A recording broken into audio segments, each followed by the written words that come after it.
Hi, second grade. I'm back. And if you guessed we were going to share an April Fool book, you were right. Here is a picture book written by Susanna Leonard Hill titled April Fool. Phyllis. The illustrator is Jeffrey Abler. And it's found in the picture book section of your library. I'm going to share it a little differently again this week because there's a lot of, let's see if it'll work. There's a lot of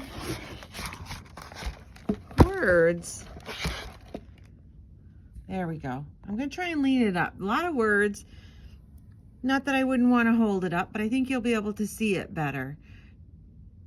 This book was published in 2011. That's its birthday. Lots going on in the illustrations of this book.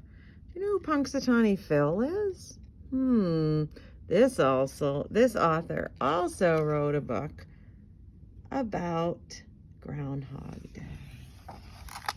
Phyllis knew everything about the weather.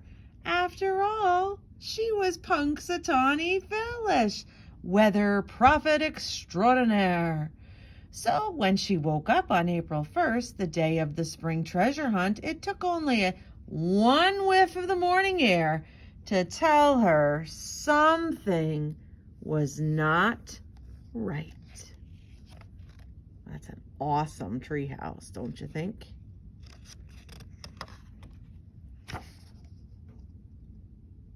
We have to cancel the treasure hunt, she announced at breakfast. There's a blizzard coming. Everyone was stunned. A blizzard, said Uncle Phil, in April. Then Phil Jr. started to laugh. You actually had me fooled for a second, he said. Yeah, Phyllis, snickered Pete. Not a bad joke. This isn't an April Fool's joke, insisted Phyllis. But no one paid any attention.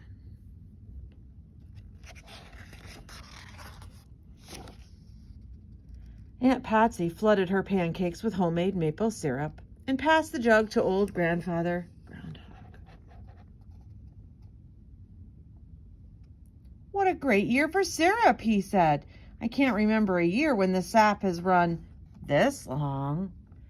That's because winter isn't over, said Phyllis. I'm telling you, we're going to have a blizzard today. Give up, Phyllis, said Pete. If folks don't listen, Phyllis said, they'll be in danger when the blizzard comes.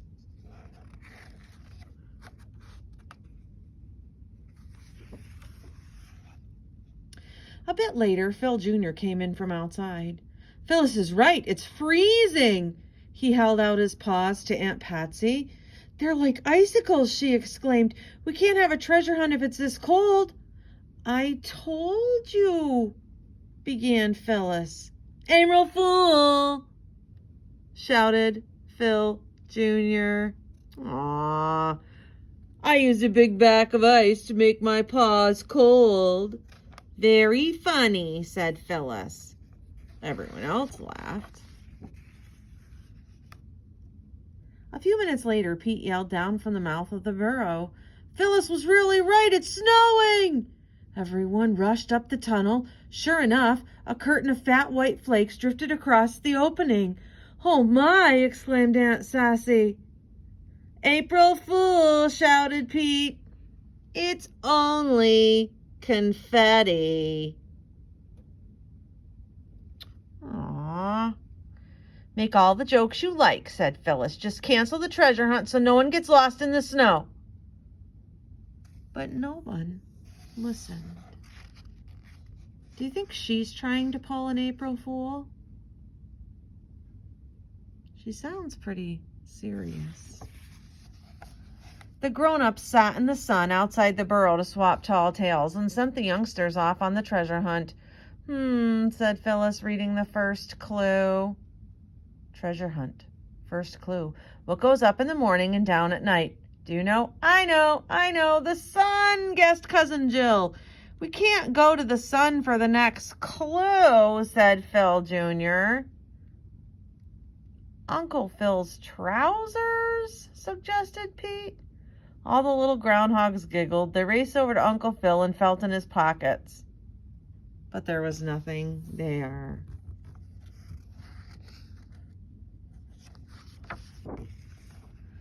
There must be something else, said Jill.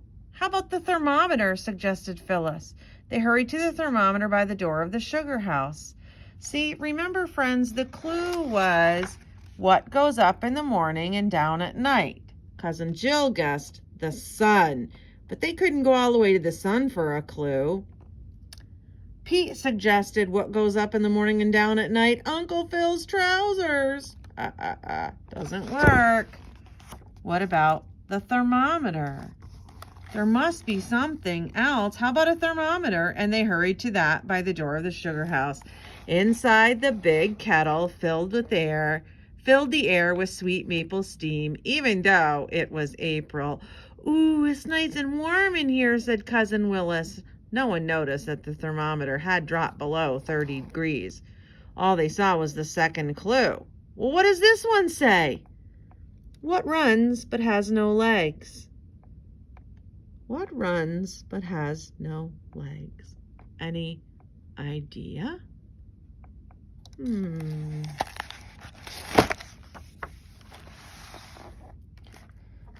A clock, said Pete. But the third clue was nowhere near the grandfather clock. What runs but has no legs? An engine? Said Phil Jr. No one knew any engines in Punxsutawney Hollow. I know, the stream. They all rushed down to the stream. You think? But runs but has no legs? There was clue number 3. The young groundhogs followed the clues farther and farther to the treehouse, to the blackberry patch, and to the shore of Punxsutawney Pond. This must be the last one, Phyllis said, and she brushed the snowflakes out of her eyes to read the clue. Snowflakes. Treasure hunt clue. What's sticky and sweet and found in a tree? I know. Do you guys? I'm not telling you what I think it is. That one's pretty easy for me. At least I think I know. But look at the weather, guys. That's easy, said Jill, and they all dashed for the honey tree. There it is, shouted Willis, jumping up and down. What do you think it'll be? Phil Jr. asked as he lifted the lid, and it was another note. Treasure hunt. April Fool, you win, but lose. Look again at your clues. They can all be solved, you see, with one answer. And it's me. What goes up in the morning and down at night? What was the thermometer one? That was the thermometer, right? And then we had the clue about the stream. And then we had the clue about the sticky. I don't get it, said Pete. Phyllis explained. It means that there's one thing that is the answer to all the clues. But right now we have a bigger problem. Look at the snow. It was a problem indeed, falling thick and fast, making it impossible to see more than a few feet in any direction. How will we find our home? Worried Phyllis. Phyllis looked at the little groundhogs. They were depending on her to get them home safely. How was she going to do it? All Phyllis could see was the swirling white and sometimes flapping in the wind against the sugar maple trees. The sap line! That's it! Everybody stay with me. The groundhogs clung to the sap line. Phyllis led the way from maple tree to maple tree, all the way back to the sugar house. Thank goodness you're back, cried Aunt Patsy. We should have known you were right about the blizzard, said Uncle Phil. Looks like we're the April Fools. All's well that ends well, said Aunt Sassy. But we never solved the treasure hunt, said Phil Jr. Yes, we did, Phyllis said triumphantly. What goes up in the morning and down at night? What runs but has no legs? And what's sticky and sweet and found in a tree? Sap! The treasure is right here. Sure enough, in the back corner of the sugar house was another treasure chest. And Phyllis lifted the lid eagerly. It's empty, she cried. What? All the groundhogs crowded in to look. April Fool, shouted Phyllis, and she tossed handfuls of maple candy in the air for everyone to share. And friends, in the back of this book is a little explanation on April Fool's Day and what it means. I'm not going to read this one, but I did include a video in the slideshow about that. And you know what I've decided to add as well?